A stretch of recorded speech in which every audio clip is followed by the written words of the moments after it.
tell me please, this old world confusing me. Clouds as mean as you've ever seen, ain't a bird who knows you're true. Then a little voice inside you whispers, kid, don't sell your dreams so soon. Everywhere you look, everywhere there's a heart, I came to hold on to. Everywhere. Good morning, America. I'm Caitlin Golak. And I'm Julia. Today is May 29th, 2048. The weather has only increased by 2 degrees this year. And the rate of the sea level is slowly rising, but higher elevations are still inhabitable. What a great day to be alive. Later today, Congress will vote on passing the Animal Welfare Act of 2048, which will outlaw any animal parks not deemed as rehabilitation. If passed, this act would require SeaWorld to close to the public. Now let's go to Jackie in Washington with word on the federal government. Jack. Thank you, Caitlin and Julia. Today I'm happy to report that in the last regional elections, there was a 93% voter turnout rate. This is a 10% increase from the regional elections of 2046. In other news, today marks the 20th anniversary of the 29th Amendment, which declared the Electoral College outdated and unconstitutional. Many celebrate the occasion with family barbecues and block parties. However, others still remain cynical, as just 2 weeks ago marked the 22nd anniversary of the 28th Amendment, which completely slashed state power. This amendment granted the Elastic Clause of the Constitution, Article 1, Section 8, as having complete dominance over state-by-state decisions. Since then, we have seen protests from many right-wingers, and although this fire has died out in recent years, a renewed opposition is predicted to arise once more. Later tonight, we will hear final word on the judicial case of Kerry versus the United States of America, which has been advocated heavily by the United States Department of Animal Rights.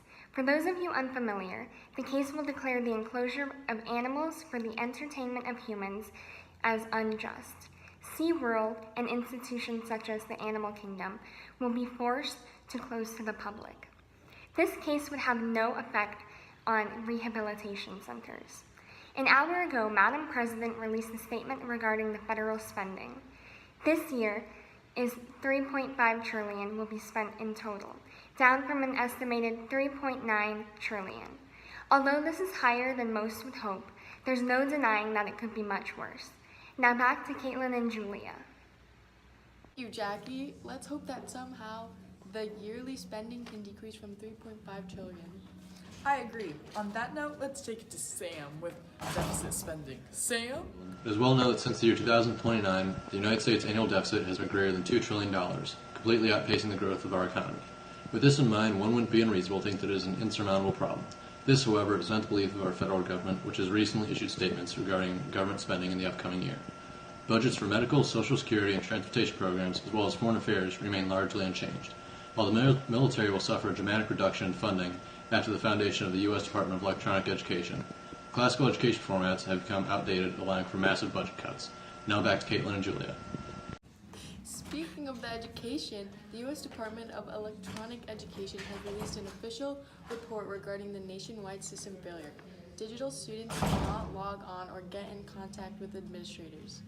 The USER says the crash occurred at 9:23 a.m. and is ongoing. However, they are confident to get everything up and running within the hour. We will keep you updated on that as the day progresses. Perhaps instituting Finland's system might help. No. Dalton, what do you think? Sam, the crash today just highlights the point that the American education system is poor, as opposed to a country like Finland. In Finland, first of all, standardized tests don't exist. Imagine not taking AP exams, AC exams, district exams. People won't be based on something that a random person in a random building in a random city will be giving to students as opposed to the teacher who actually teaches. They make their own tests and they give that to students. That's more effective. Also, in Finland, they're much more motivated to teach because they're more paid. They're paid over $30,000 more than American teachers today. And honestly, that causes for a lot more respect. Teachers need to have more respect. They can change lives. They can change topics, hobbies. They can change the way a person views the world. It's just something they do. It's the magic of teaching. Also, the government makes education policy based on effectiveness. If something does not work, they throw it out. We've had the same system for over 200 years, and sometimes it doesn't work. Students are so much more creative than what a number will give them. Also, in Finland, they have a lot of hands-on technologies. They have a lot of hands-on experiments. And obviously all countries can't use that, but hands-on work is something that all teachers can enforce.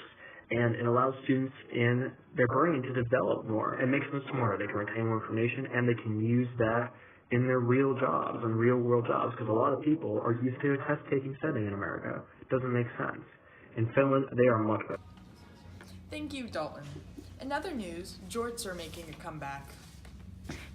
In celebrity updates, Justin Bieber died last night at 54, and Amy Poehler has been Cryogenically frozen. Now to Danny, with how the economy is looking. Danny? Thanks, guys. Not like I was a huge fan of JP's anyways. I remember hearing him when I was a kid. May he rest in peace. On other news, fuel stocks plummet as Toyota becomes the last major car manufacturer to switch entirely to electric cars and cease production of gas-powered motors completely. Also, on another topic, since Justin Bieber died yesterday, let's take a look and see how much $5 back in 2016 is worth now. Wow, a whopping $1,338.76. Talk about inflation, huh?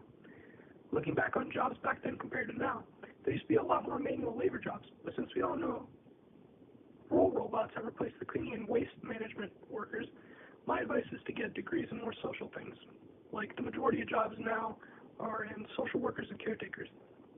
This just in, the census has proven to show that the average family income is $145,530.80. Since a typical job is robot maintenance and manufacturing, our new tax law last year takes a turn for what people in the 21st century feared. Socialism, in the earlier 21st century, that is. The federal government now takes 49% of your income to integrate into reform programs from the drug war. Now over to the anchors with some problems going on right now. Thank you. This is Danny. Thank you, Danny. Great point. Breaking news. Small groups of protesters are demanding less government. No more than 500 are outside the White House. Extremist religious groups are dissatisfied with the amount of secularism in the country. Nothing different than every other day this year. Have a great May 29th, 2048, everyone. We will see you tomorrow.